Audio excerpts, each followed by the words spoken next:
प्यारे भाई बहन, मूकम करोति वाचालम पंगुम लंघते गिरिम यत्कृपा तमहम वंदे परमानंद माधवम। प्रभु की भक्ति कितना सुंदर है, कितना आनंददायिनी है। जिस प्रकार से श्री हनुमान जी महाराज लंका की ओर गए और सुंदर कांड की एक सुंदर घटना को उन्होंने किए, यह देख करके मन बड़ा आनंद विभोर कर देता है। क्योंकि श्री हनुमान जी महाराज एक ज्ञानी तो है ही, विवेक के साथ बुद्धि को लेकर चलने वाले और सबको कहीं न कहीं ज्ञान देने वाले श्री हनुमान जी महाराज हैं। क्योंकि कहते हैं ना, कृष्ण गोविंद गोपाल गाते चलो, मन को विषयों को हृदय से हटाते चलो। कृष्ण गोविंद गोपाल गाते चलो, काम करते रहो नाम रटते रहो। हाँ प्यारे, काम करते चलो नाम रटते चलो, हर समय कृष्ण का ध्यान धरते रहो। हर समय भगवान नाम का ध्यान श्री हनुमान जी महाराज ने धारण किया। उसी प्रकार हम सब जीव को भी भगवान नाम का सहारा लेकर के इस जगत से पार होना चाहिए। इस संसार रूपी सागर में हम लोग तैर रहे हैं। हमारे पतवार को पकड़ने वाले कोई और नहीं है। ये शरीर रूपी नाव पुराना हो चुका है।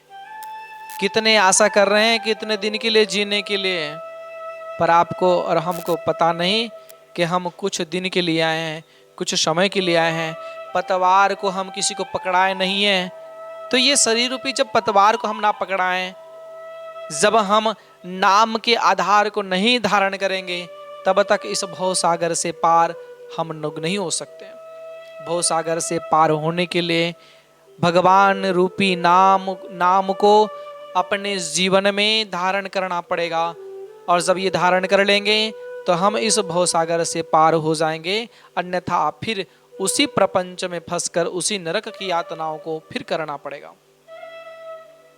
भगवान श्री हनुमान जी महाराज जब आगे गए, सुंदरकांड की वह बेला और उस समय सभी देवताओं ने हनुमान जी की परीक्षा लेने के लिए क्या क्या नहीं किया। और आप और हम सब इस बात से बिल्कुल अनभिज्ञ नहीं है। हम जानते हैं, सुरसा नाम अहीन कर माता। क्या? जो अहीन के माता है, सर्पों की मां है, उस देवी को हनुमान जी की परीक्षा लेने के लिए भेजा गया। हनुमान जी महाराज उस परीक्षा से भी पास हुआ, क्योंकि अपना बुद्धि लगाए, अपना विवेक लगाए और माता से कहे कि ऐ मां, राम काज मुझे करने दीजिए। राम काज करूंगा, उनके बाद जब आ जाऊंगा तो आप मुझे मुख में ग्रहण कर लेना, पेट में धारण कर लेना, मुझे कोई परेशानी नहीं है। सुरसा कह लगे, ऐ चतुर, केवल मुझे चतुर ना समझना, तुम अपने आप में चतुर समझ रहे हो। सुरसा ने जब ये बात हनुमान जी के सामने रखे तो हनुमान जी ने कहा कि मैया, अगर आपको इच्छा ही है तो आप ग्रहण करें, मुख तो बढ़ाइए। तो सुरसा मैया अपना मुख बढ़ाए, हनुमान जी उससे दुगुना रूप धारण किए। फिर सुरसा फिर बढ़ाए तो हनुमान जी फिर अपना रूप धारण किए।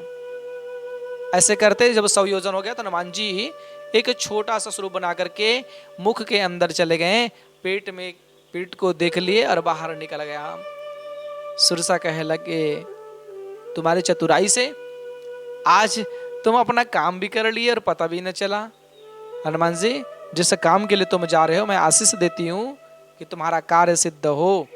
हनुमान जी बोला हुआ था कि राम काज किए बिना मोहि कहाँ विश्राम। जब तक भगवान का कार्य सिद्ध ना हो जाए, भगवान के नाम का ध्यान जो मेरे मुख पर है वो नित्य निरंतर चलता रहेगा, मैं करता रहूंगा, तब तक मैं आराम नहीं करूंगा।